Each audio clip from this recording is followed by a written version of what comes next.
Bevor wir loslegen, ein ganz kurzer Hinweis in eigener Sache. Wir haben ein Verhandlungs-Whitepaper, das dich Schritt für Schritt durch die Vorbereitung und auch Nachbereitung von Verhandlungen und schwierigen Gesprächssituationen führt. Das kannst du dir kostenfrei runterladen auf female-leadership-academy.de.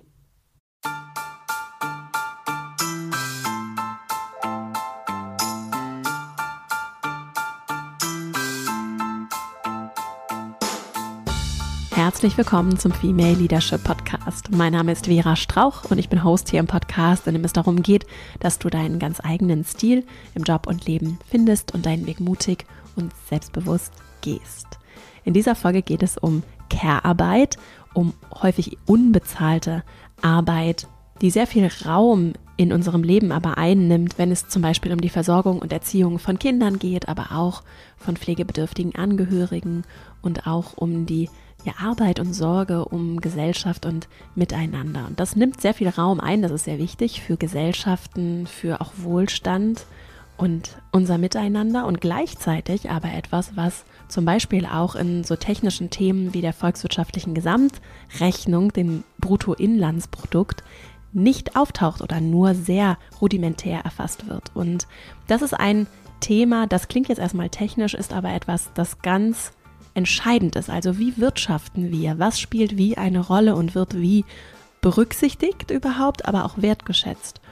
Und das klingt erstmal technisch, ist aber sehr wichtig und bedeutsam für unser aller Leben. Und große Entscheidungen werden auf Basis von Daten, die sich zum Beispiel aus dem Bruttoinlandsprodukt in englischer Sprache, das sogenannte GDP, ergeben, getroffen. Und deshalb ist ein vielleicht eher trocken erscheinendes Thema dann doch sehr, sehr lebendig und sehr spannend. Und ich freue mich riesig, heute einen ganz besonderen Interviewgast zu haben, nämlich Marilyn Waring. Sie ist neuseeländische Volkswirtin, Professorin und wurde in den 70er Jahren mit 23 Jahren das jüngste Mitglied des neuseeländischen Parlaments. Sie war immer politisch aktiv und engagiert und ist seit Dekaden aktiv, wenn es um, ich nenne es mal, feministische Ökonomie geht. Und über genau diese feministische Ökonomie haben wir gesprochen, über Gerechtigkeit, Würde und darüber, was sich konkret verändern muss, wofür sie sich schon sehr lange und sehr intensiv und mit viel Einsatz engagiert, wenn es zum Beispiel eben um das GDP, das Bruttoinlandsprodukt geht und darum, wie wir welchen Dingen Wert beimessen.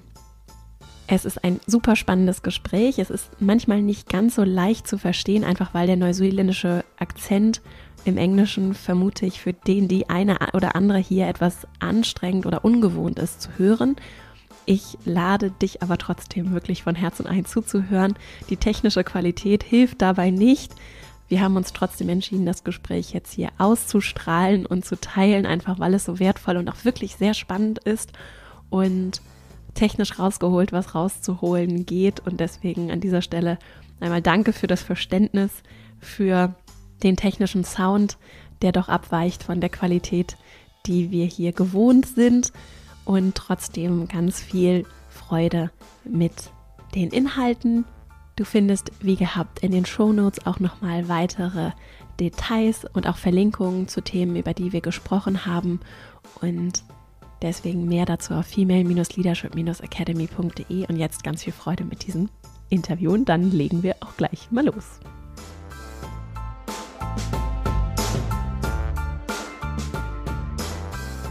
Before we start going into the technical details and all my questions, I would like to ask you a couple of warm-up questions. So is there a topic or a question which you are particularly interested in at the moment? Can be anything. I think the most important work I'm doing at the moment is on the WHO Council on the Economics of Health for All, set up by the Director General, and it's an all-women council of economists. And it's like I've waited my whole lifetime to be in a room where I simply do not have to say things twice or over-explain myself, because you're heard immediately. You know, it's I'm finding it really exciting. It's trying to make each of us push even further, from having the collective minds sitting around. So yeah, I'm very interested in what we might be able to do, at least to progress some economic thought. So I'm just going to do my quick questions. I could dive in, but I stay disciplined. Yeah. So, is there a shift or a change in your life that you are personally very proud of today when you're looking back? Possibly the one I'm going through right now, which is to move to retirement. I don't want to be one of those people who drives a desk on and on. I've been very lucky that in the last 15 to 20 years, my academic life has been supervising research degrees. But I'm also very aware I'm 2 generations older than people wanting to enter those, and I do not keep up. And it's time for me to have some more time to go fishing. Okay. So that's interesting to see how that works out, maybe. From your perspective, what does truly matter for us as a global society? Are there any maybe like high-level aspects that are maybe sometimes looked upon or commonly looked upon that are really like keys that we need to turn to change something? Well, I think the United Nations got it right. Dignity. If everyone in the world had dignity, we'd be home. Dignity to me is such a critical human right, and so all-pervasive. It also reminds me of another definition that Nina Simone once gave. She was asked what the word freedom meant to her, and her reply was no fear. So in that space where there's no fear and there's dignity, that would be a remarkable world. Yeah. And it's interesting how dignity, because I find, I don't know, is it eye level? Because I'm so interested in how we work as humans together, and it's whenever someone steps up or steps down by himself or herself, that can happen as well. Yeah. Once this eye level and is unlearned or not there, then dignity is hurt, and then people are hurting other people's dignity or let their dignity be hurt, and then they overcompensate, and everything is in. I see so many problems in this ladder of hierarchy. It always comes back to that for me. So, is there a single question or maybe multiple ones that you reflect on regularly? Probably, what are we going to do about men? In what sense? How do we change their behaviour? And is that a question of dignity? Absolutely, for them and for us. Do you remember a situation you felt particularly uncomfortable that you would be willing to share?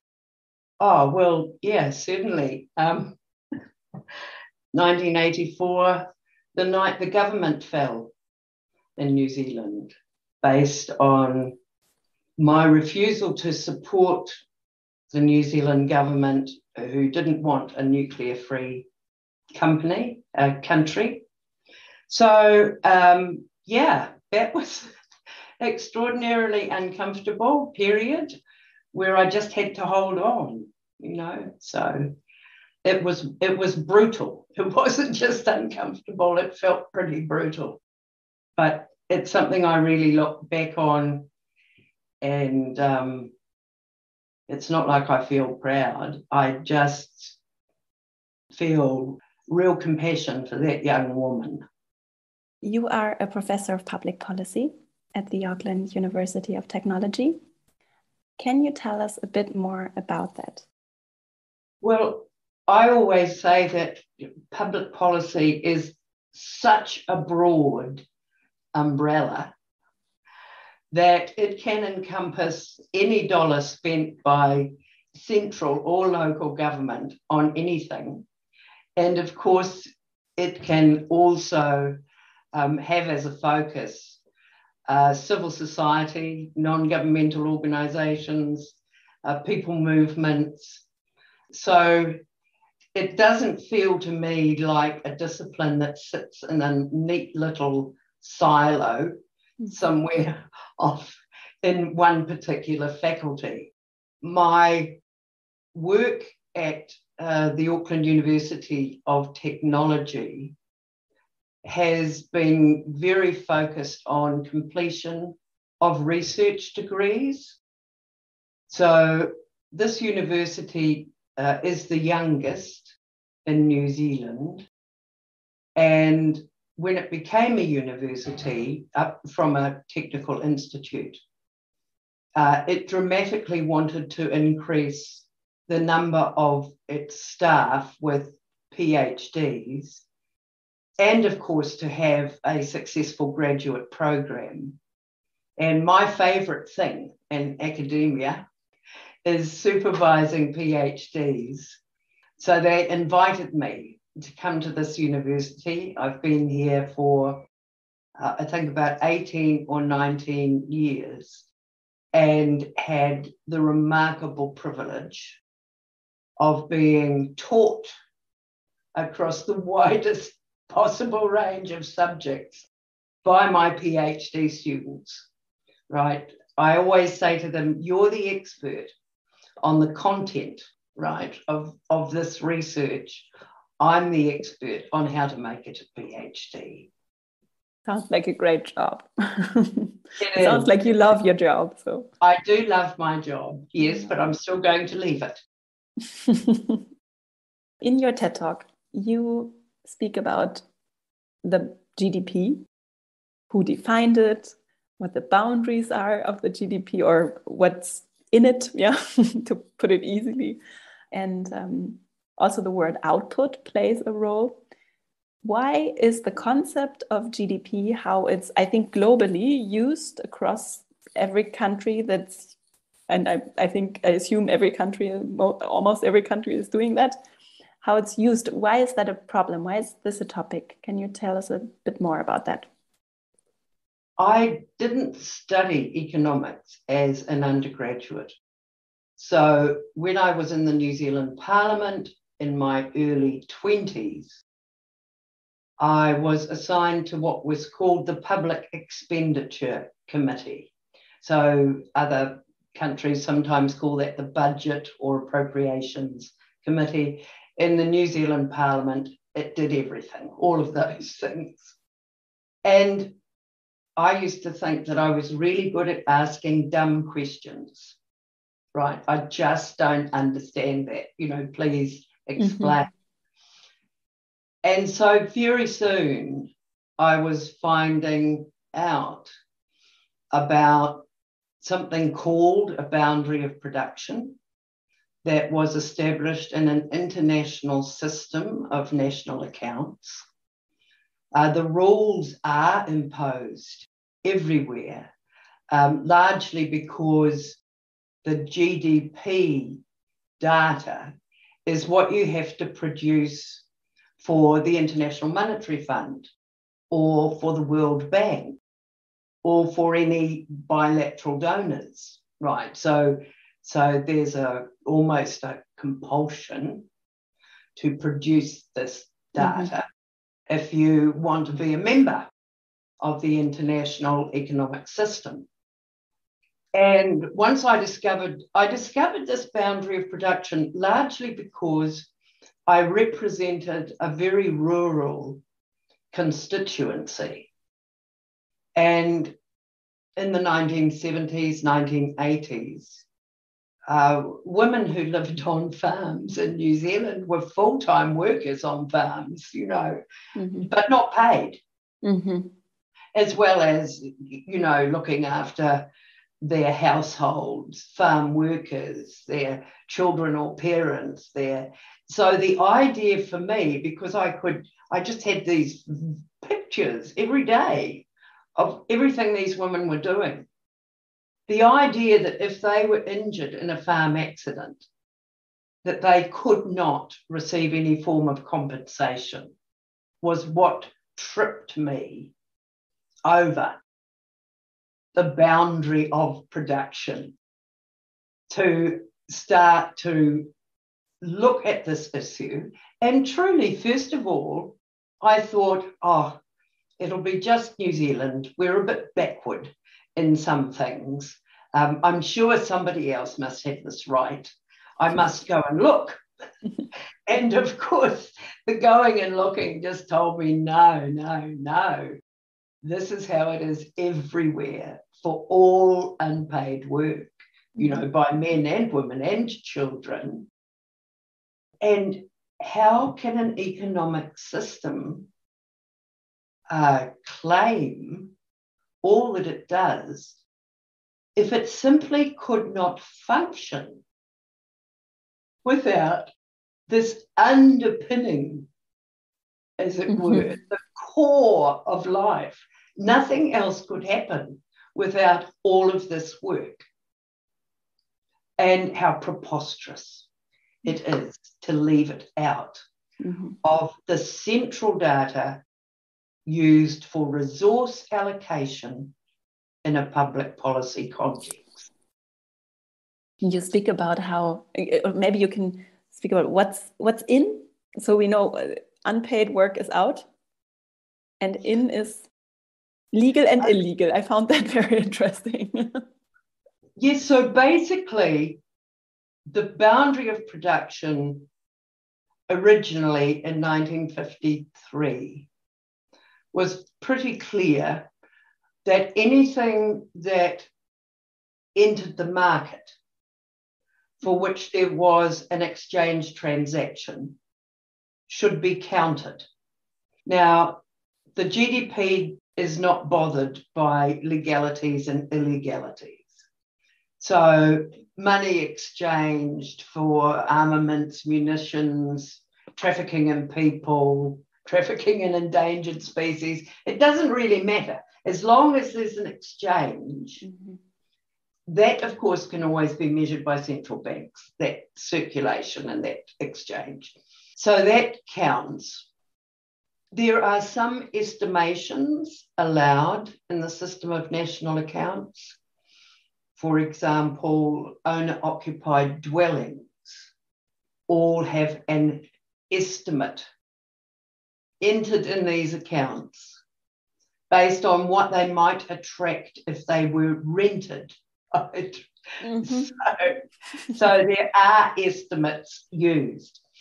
But of course, the production boundary rules tried to leave out what might be termed household management, care of people in households.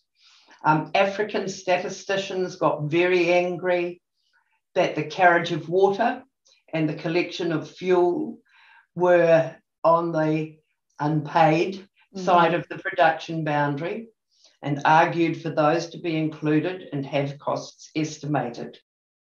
But what has happened is that what is left out is far greater.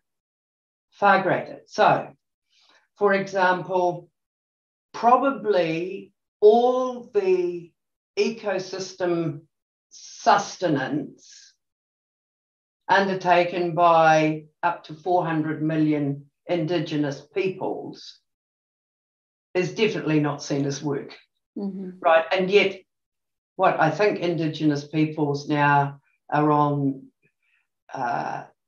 lands which contain 70 to 80% of our remaining biodiversity.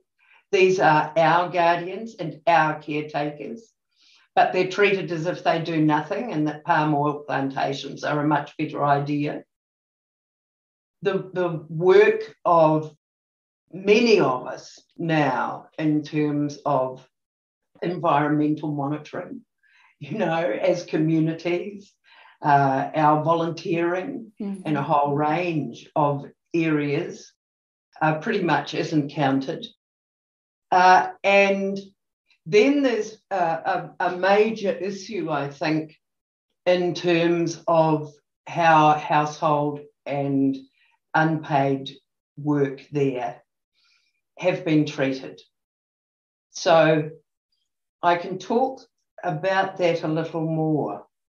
I've been really bothered that the generic term care work has been used by some feminist economists, commentators, as a generic term for all unpaid work. When women do some kinds of care work, it's really specific. There's nothing generic about it at all. And other people couldn't do it. And the obvious one of that is bearing and raising children and lactation. Mm-hmm. So one of my Australian colleagues, Julie Smith, has done work to show that having an infant added 44 hours a week to a woman's unpaid workload, and breastfeeding took 8 to 16 hours of that time. Now, this is not generic care work I can hire somebody for. This is quite specific, and it involves giving the very best possible nutrition to the next generation for their brain development, education enhancement, health status, etc. Then there's another form of care work. I think in a recent UK statistics survey, they demonstrated that I think 90% of the population who need more than 40 hours of care a week were being cared for in their homes. And that, there are a number of things we know about that. First of all, there's no time off. You know, you're on duty all the time. But you have to gain skills. You have to understand medication, symptoms, clinical signs, monitoring. Some of the work is highly physically dangerous, actually. You know, ill people fall, and often on you if you're the carer. You're negotiating with various health specialists. You're the person required to get people to appointments, to negotiate all of that sort of thing. So it's not someone I can pop out and hire as a healthcare worker. These are really quite specific skills. We see something very similar when they try to make estimates of unpaid work, especially with regard to food preparation. And again, sort of enter a general housekeeper wage. Well, there's a lot going on there. There's nutrition. You're offering skills as a nutritionist. Sure, you're a kitchen hand. You know, you're a chef. There's a whole lot more going on. So even when unpaid work is noticed, it's consistently, horrendously undervalued. And if we zoom out and we look at it and we see there are things that happen that are not, and even if they would be most likely undervalued, represented in the data, why does that make such a big difference? Well, there's a real clash of morals and ethics, actually. Because included in the boundary of production are, for example, the $2.2 trillion spent in 2021 on armaments and munitions. Included in that is the $1.8 trillion expended last year on subsidies which add to climate change by governments around the world. All right. And I've already demonstrated that it doesn't matter if activities are legal or illegal. If there's a cash exchange, they count. Now, many of the people who are trained in economics, who work in finance or treasuries, and overwhelmingly most of the members of parliament around the world do not understand, truly do not understand that GDP is a pathological measure.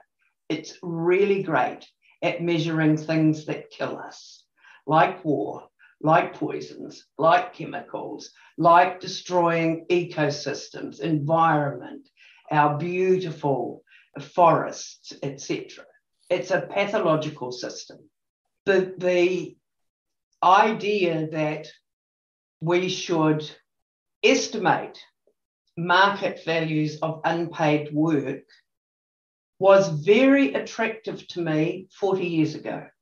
Because 40 years ago, I was sitting in a parliament and I was desperate to prove that women needed childcare services, especially in rural areas. But if you're not seen inside this economic system as a contributor to growth and production, then you are invisible in the distribution of those resources and the distribution of benefits. You're treated as welfare. You're treated as dependent. Now, that work, the unpaid work, is the single largest economic sector of any nation's economy in terms of the pathetic dollar values that have been attributed. And the values are pathetic on many levels. The first one is there are not many women I know who don't work simultaneously at activities a lot of the time.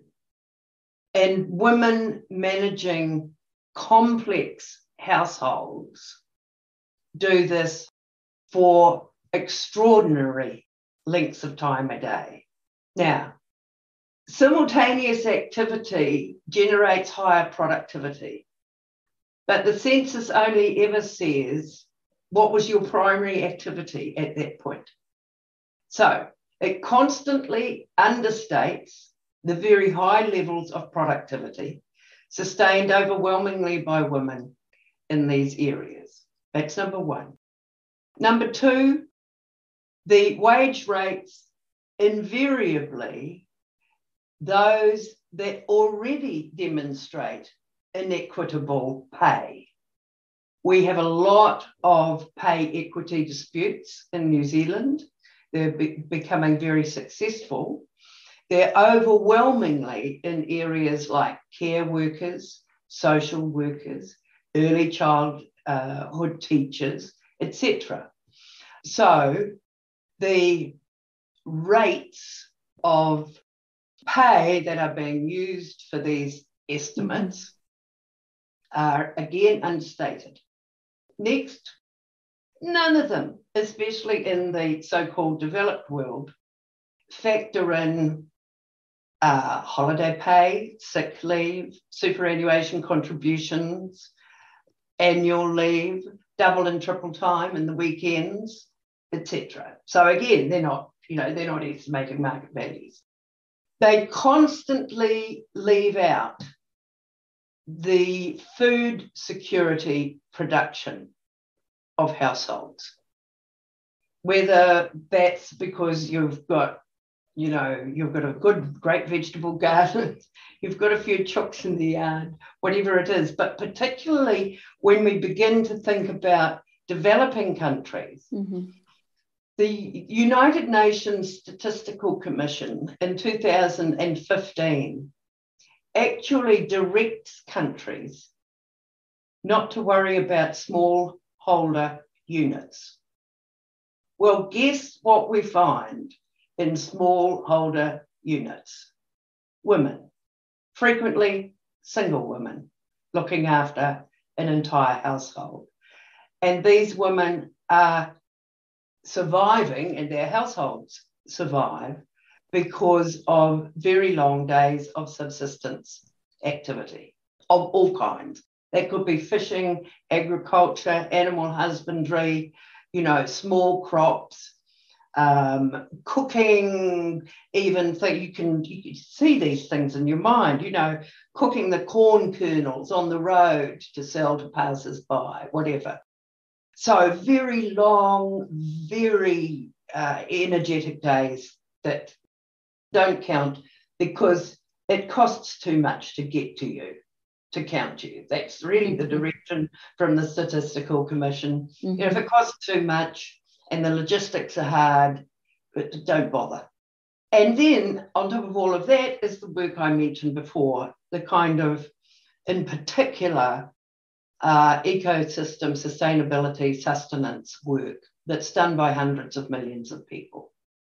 So the pathetic little numbers that people come up with for what the value of this work is are really, those are an indignity. So how the GDP is measured, the principles, the rules for it, they change, right? So they are reviewed and changed regularly. Yeah. They were first established in, you said it, 1953. By Western men. Overwhelmingly Western educated men. Mm-hmm. 5 men, but all sort of Oxbridge educated. Mm-hmm. Oxford, Cambridge, same school of economics, Mm-hmm. They were reviewed in 1968, and there was a marginal shift to, it's quite interesting, to specifically include subsistence industries where you overwhelmingly found men. Mm-hmm. So things like cobblering or construction. So there were just this little group of activities that were added that crossed the production boundary and were now to be counted. They were overwhelmingly done by men. The next revision was 1993, and this brought in the carriage of water, etc. And the next revision was 2008. Now, revising these rules is really an activity of interest to about 30 countries.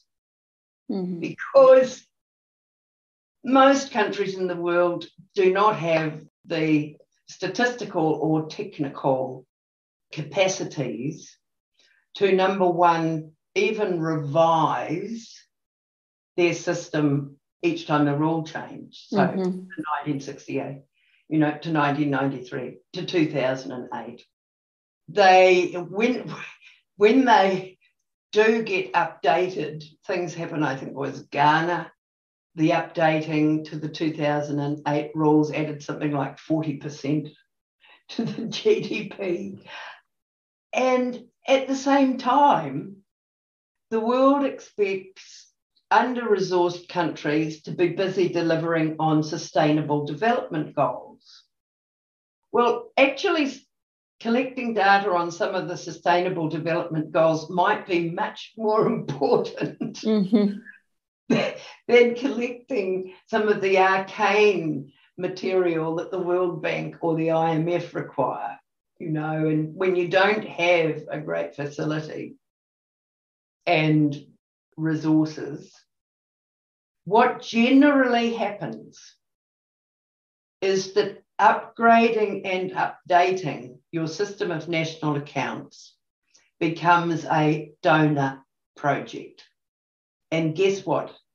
The donor will be the country that has the largest multinational interests in that particular nation.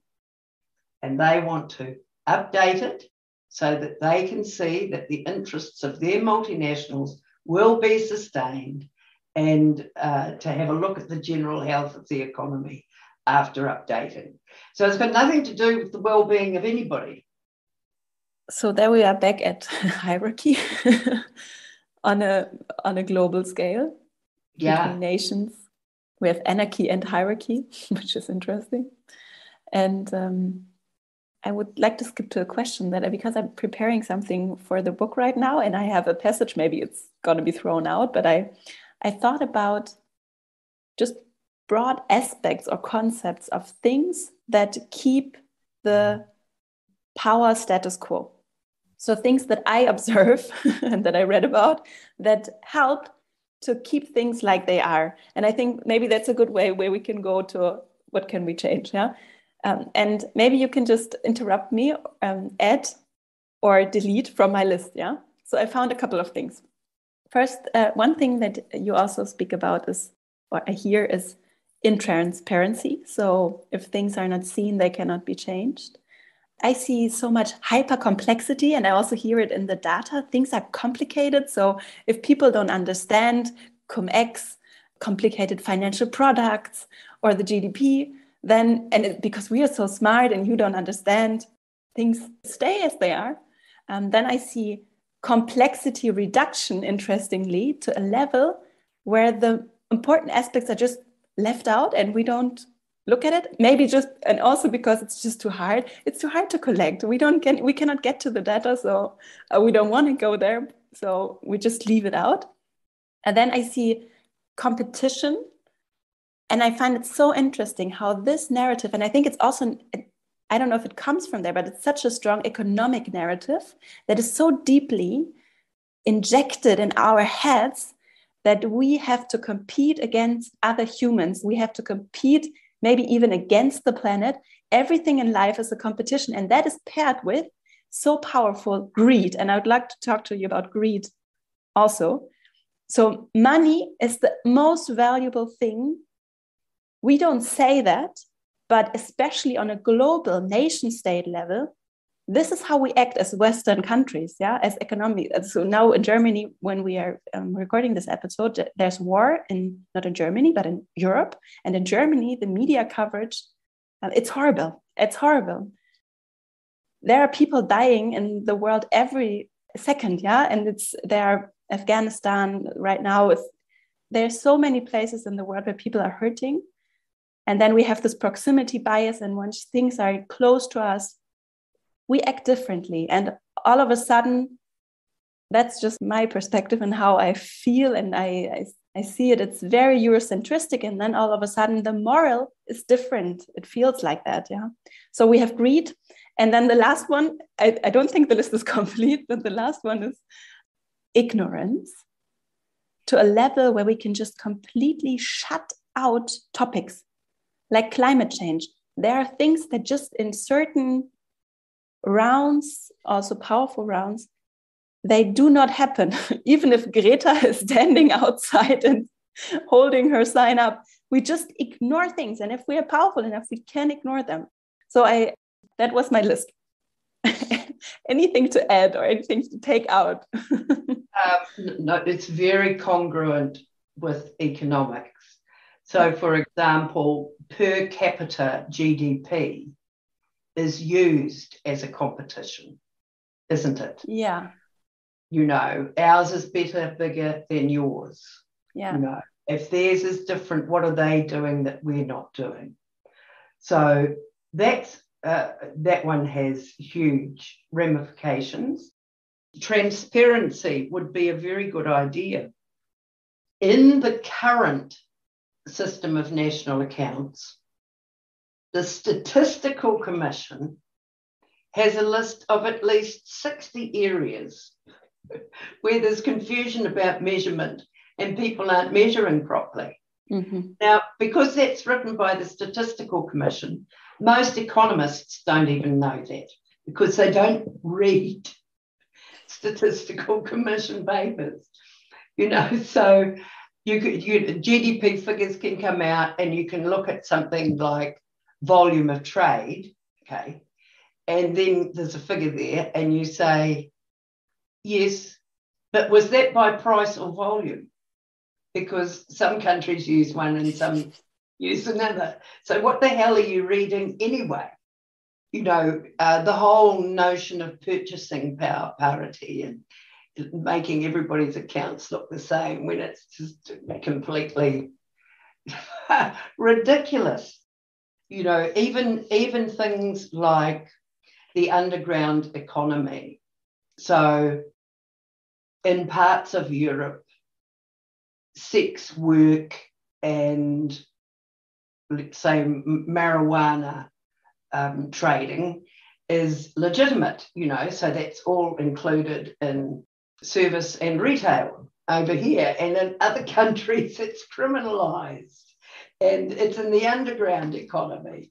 You know, that like those aren't, you know, really big numbers, but they're multipliers across a whole range of things. So those are also areas that I think have real congruence.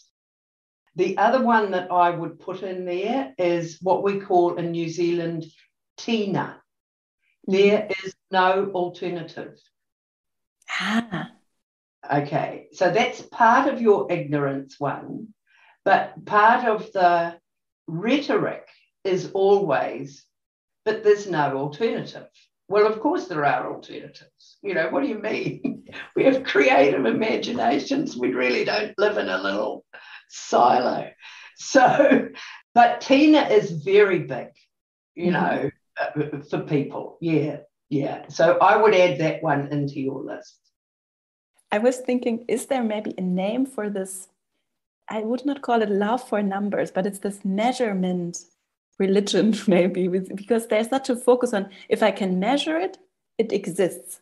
And if I can't measure it, it is there, and I can maybe acknowledge that it's there, but maybe it's too hard to grab it intellectually or to get it. So maybe it's not, if it's not easy enough, it's hard to get there. But it's also a problem of abstractions, isn't it? Well, number one, you know, you could say, yes, it's very difficult to measure breast milk because there actually isn't an alternative that's as good.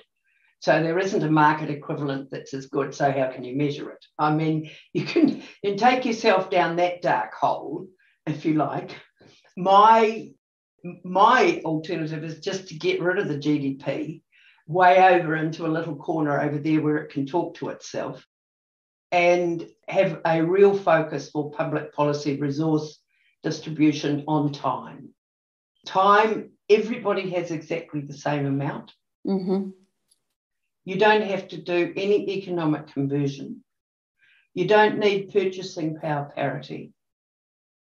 Every single member of the community understands time and time use and who uses the most of it. And that distribution is based on actually outputs in time, redistribution. Now, why hasn't that happened? It's phenomenal because after the Beijing United Nations Conference for Women, one of the calls that came out of there was for time use surveys. The OECD from the early 70s was interested in time use surveys in both developed and developing countries. I remember reading a man called Derek Blades who just opened my eyes to the vast range of activities that lay beyond the production boundary in subsistence economies. And what we all notice when we do time use surveys is that overwhelmingly everywhere women do more work than men. So there was, after Beijing, there was this major push for time use studies, vast numbers conducted in Africa, in Central and South America, something more than 90 countries with tables of time use surveys. And what happened? Very little.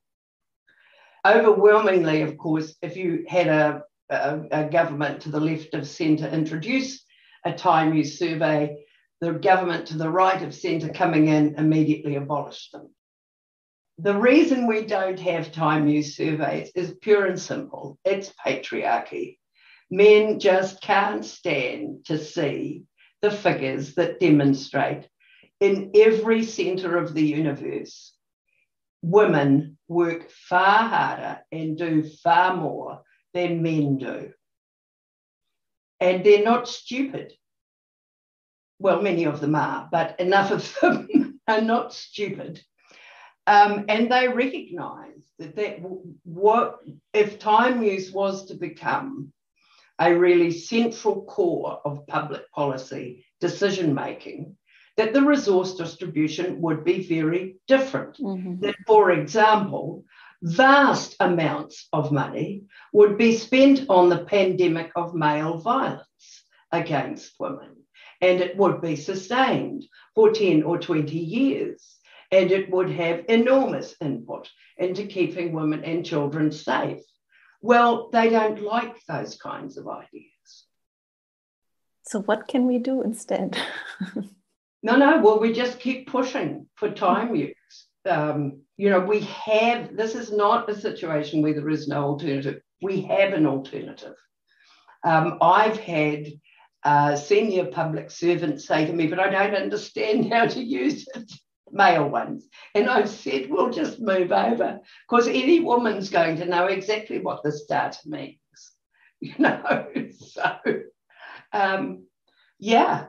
I think it's a real equaliser, and it's doable. It's really doable.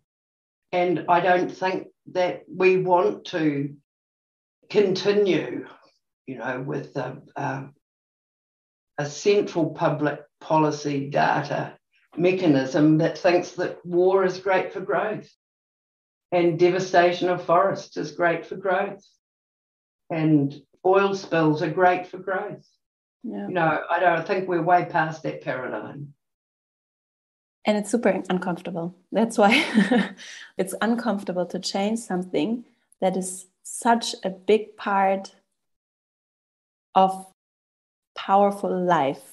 And I don't know, it's a very broad term, but the GDP is everywhere present. In powerful countries, it's very present in not only economically for people who are economic experts, but also in the media, in politics. So the data is very relevant, and it's very uncomfortable to change something that has always been there, which is part of the status quo, how we have always done it. It's only been there since 1953. Yeah, but... That's not long. Yeah, true, yeah. I can't see, Yes, that's true. The problem. It's 1953, the world's changed a bit. But it's not like patriarchy, sure, for tens of thousands of years, but GDP just since 1953. Yeah. So certainly we can change it. It's meaningless. I don't know what ministers of finance or treasuries think when they look at this data. Some of them are intelligent. What do they think they're looking at? What do they think they're measuring? This is nuts. However, I at least I know from what I can see in Germany, there's it's a very good website with the statistical part of the statistical office. So it's a very good website. It's very interesting. I like to browse through it, and there's so much data, and it's interesting and something that a lot of things are relying on. And I know that there are a lot of resources put into collecting it. So on a national level, in this case, it's still somewhat reliable. And yeah, I think on national levels, yes, with consistency over time, that there's that it does say something, because you're just monitoring internally, right? And you're comparing one year with the last, and you're not changing what you measure and how you measure it, right? So yes, and inside a nation state with sophisticated technical statistical skills, certainly one year compare with another for the last 10. Yeah. EU, sort of at a particular level, can compare with each other, not totally, but there's something there. I would say outside of that, no, it's a joke. Yeah. You know, just even New Zealand and Australia treat what is called the underground economy in a different way. And that can make a significant difference when we just set ourselves up for comparison. Mm-hmm. The narratives. I need to get back to the narratives, because I was wondering about the Homo economicus. What are your thoughts on that? Because this concept is so much based on the narrative of greed, and also from an economics perspective. Is that still accepted widely? Is that still a theory? Because I learned it in school, at university also. It was taught. It is like that. But then I'm reading people like Rutger Bregman, who I think does great research in anthropology and really looking into them. He says, no, humans are good. It's a nice story, and we like the story of us being bad. But if we really look at us, we're super nice. And evolution it's very interesting, even pushes people, but evolutionarily looking, people are, it's of advantage if you look friendly and if you are friendly, because we are so social and we're interacting and we like that and our brains like it, and that's what our brains made evolve. Yeah. So I wonder, is it still a concept in economics? Obviously, in the history of political economy, it is. And I would say that academic economists with right-wing leanings probably still rest in that place of competition.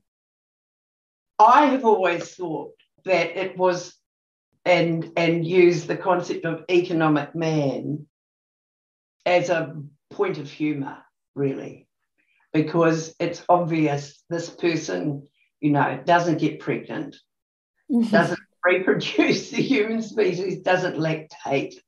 And if they did, they might have a completely different sense about what is important in the world, which is interdependencies, social activities, care, responsibility, that kind of thing. So yes, and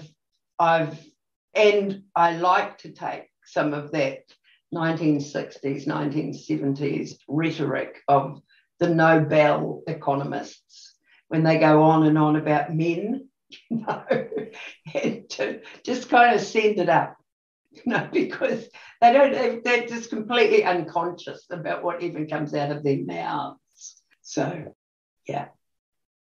I think I do think good teachers would be debunking it, but you always hope that the common sense of students debunks it as well. Yeah. And is that happening? Well, the climate crisis certainly adds to it. And for those with any form of consciousness, COVID has added to that, for sure. Yeah. I mean, COVID just saw an incredible increase in the management and logistics skills of every woman managing a household. Mm-hmm. Made things visible.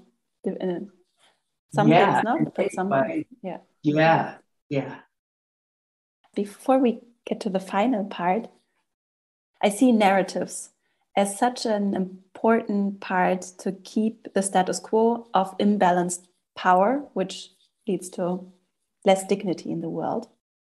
So are there any powerful economically infused narratives? Do you say infused? Yeah, economically that come from economics, narratives that come to mind that no longer fit, and we know they are not true.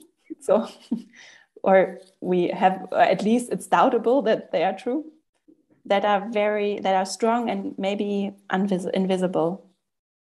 Well, the narrative that unpaid work is of little or no importance, which was the phrase used in 1953 in the establishment of the rules, really has just stuck at the core of GDP anyway, right? So you have this incredible tension between anyone with common sense recognizing that the significance and importance of all of that unpaid work makes everything else possible, compared with the economy determining that doesn't exist. There have been some really nasty changes in some of the rules. So the GDP for a while was just the arena of statisticians busy doing their counting and making their rules. And it wasn't highly political. But there have been recent changes that shows there's major political interference going on, even inside the GDP measurement now. One has been the treatment of climate change, but the other has been to shift the storage of weapons and munitions into the column called fixed capital formation. So your storage of weapons now sits in fixed capital formation alongside hospitals and schools and parliaments and look, truly I'm talking to you and my stomach just turned saying that. Who would do that? How can anybody think like that? What kind of a maniac, thinks that that's a kind of measurement?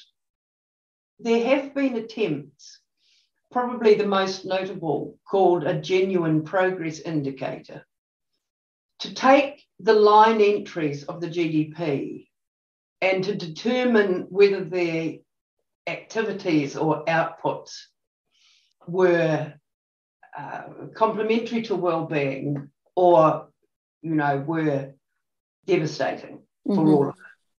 And I know Finland, for example, produces a GPI, Genuine Progress Indicator.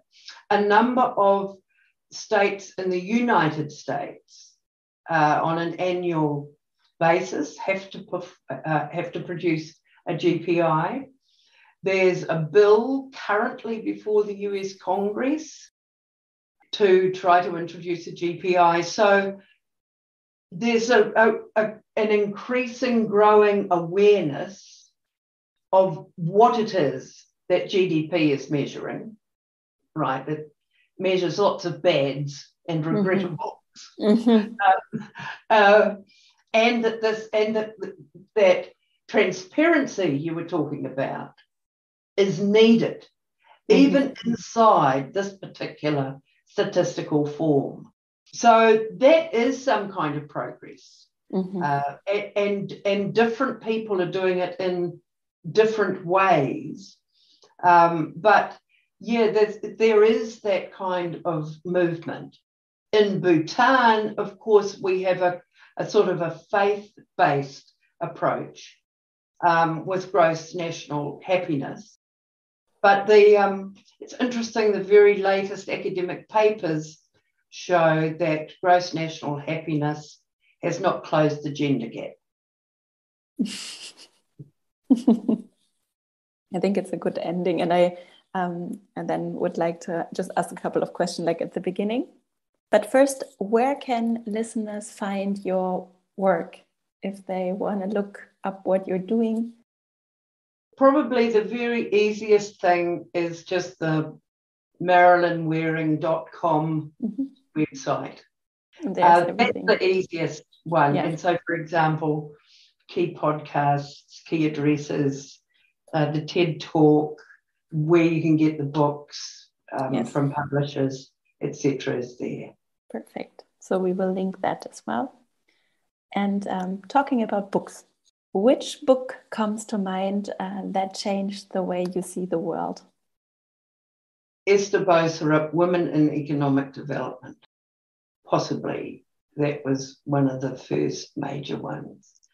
When I was a young university student, though, in the Unity bookshop that you passed going up the hill to university, there was a table where each one, about every month or two, another woman's voice would break through in the late 1960s and early 1970s.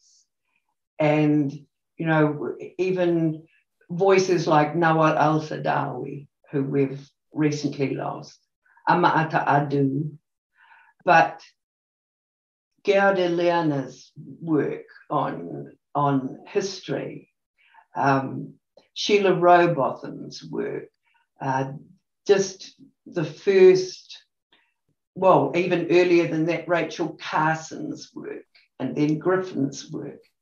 And in those days, this is pre-internet, of course, you could actually keep up because we, feminists, only got about one new book every couple of months, you see, and you could, as women broke through all of these hallowed halls. And it was, if you had the right lecturers, it was a very rich time to be at university for those debates. So I would say there was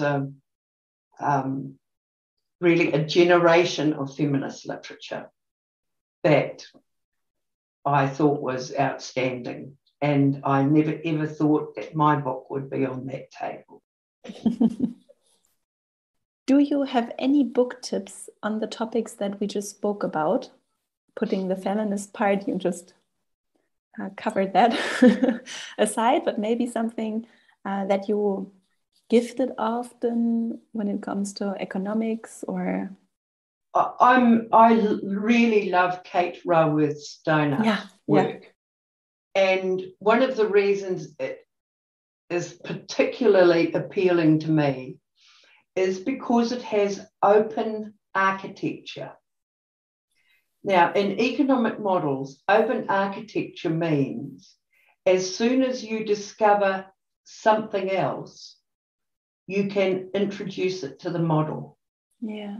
It's not a model frozen over time, comparable only in and with itself.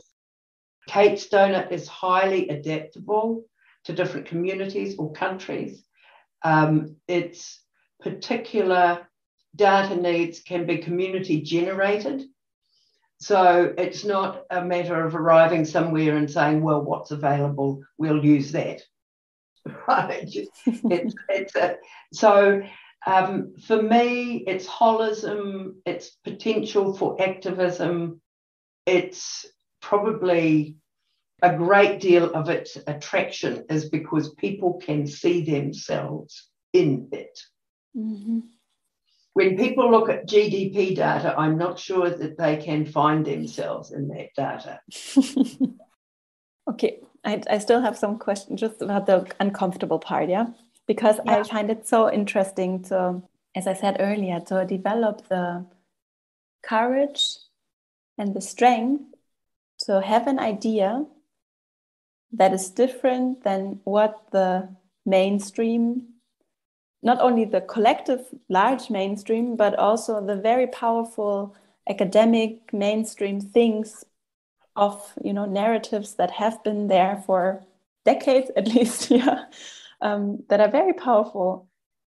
How did you do that when you look back? Because you've been doing that for quite some time, and I feel like activism and things, but maybe that's my bubble, but it's becoming a little easier because it's also with the internet, it's easier to find other people who are like-minded, who don't live next door. But especially when you don't have that to back you up, what do you think? Where did that come from? Or what did you do so that you could get there? I've always thought that anger is an incredible energy if you can stop it before it goes dark and turn it to creative endeavors. So I was angry. Yeah. And I found really creative things to do with it. And I had been very well honed by my parliamentary experience to stare down the man, you know, and just to become kind of resolute. And frequently in those 9 years, I was in a space where if I did not speak that truth would not be heard. And it wasn't even my truth, right? It's a truth on behalf of others. Mm-hmm.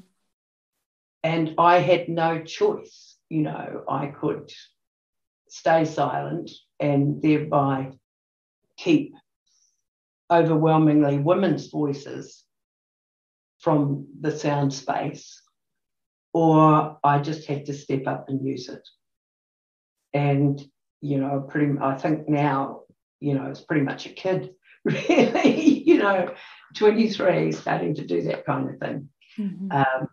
And there weren't really models when in the early 1970s. I can think of Françoise Giraud, who was Minister for Women in France, Bella Abzug in the US Congress, Bernadette Devlin, elected to Commons. There weren't many role models out there, for sure. I mean, but you need a network, yeah? You need people to support you, don't you? Or did you? How did you do it? Because because women, when you're 23, you don't know much. And women would tell me their stories. And I think the difference between me and a lot of other people who'd ever been members of parliament was that I believed them. Mm-hmm. And so I was the vehicle for those voices. Mm-hmm. And they taught me about their lives so that I could give voice to them. They would pass me on the street, tap me on the elbow in the airport, letters. They wrote letters. The messengers in Parliament would tell me that after the Prime Minister and the Leader of the Opposition, I got the largest volume of mail. And that was women telling me about their lives. So, yes, they were the ones who gave me the information and the energy. So that gave comfort. That there was comfort or energy to be uncomfortable with others. Well, it's you just, I mean, it's that old cliche, feel the fear and do it anyway. Yeah. But when I would stand in battle, the telegrams and the flowers came pretty quickly. Have you ever had the feeling that you had an uncomfortable idea for someone and you convinced the person anyway? So, you know, you had the idea. Are there people who a couple of, or maybe years or decades ago said, no, I don't agree. And now they say, I'm sorry, I agree today. I see what you're saying. Yeah, sure. There are. I'm not going to embarrass them by yeah. But it worked. Yeah, but it definitely worked, you know. And what made them listen? What do you think? How did the message reach them? Somebody else told them and quoted me. Ah, okay. Yeah, it's never, you know, they have to go outside to hear it. Okay, final question. It has nothing to do with what we talked about, but I like the question because it's out of context. So if there's anything you have done or you would like to do that you think that I, or maybe the people who are listening, is there anything that you think we should do as well? So something you have done or you would like to do that you would recommend for us to do as well? My answer to that is kind of pathetic. Try and work a 40-hour week. I can't. Mm-hmm. You know, I've done things like I'm in my office talking to you because I turned the Wi-Fi off in my home. So I can't work at home except on the phone. I've got to stop working. You know, this is crazy. I've got to spend more time walking along the seashore and through our glorious forests and breathing the beautiful air that we have here, and give myself permission to stop. Thank you so much. I love the conversation. I'm so grateful that you took your time. I am so grateful to have come across your work and for everything it has done. And there are so many ideas and thoughts that I'm sure they will keep on hopefully changing and disrupting the narrative. So yeah, that's what we're after. Yeah. So thank you so much. Ich hoffe sehr, dass du aus diesem Gespräch so viel mitnehmen konntest wie ich. Ich habe sehr viel gelernt und auch reflektiert und hoffe, dass es für dich auch eine Bereicherung war. Danke nochmal für das Verständnis für unsere Soundqualität in dieser Folge, die sich leider ausnahmsweise mal nicht anders abbilden ließ. Schön, dass du trotzdem bis zum Ende mit dabei geblieben bist. Ich danke dir für deine Zeit und Aufmerksamkeit und freue mich, wenn wir uns hier nächste Woche wieder hören. Bis dahin und alles Liebe, deine Vera.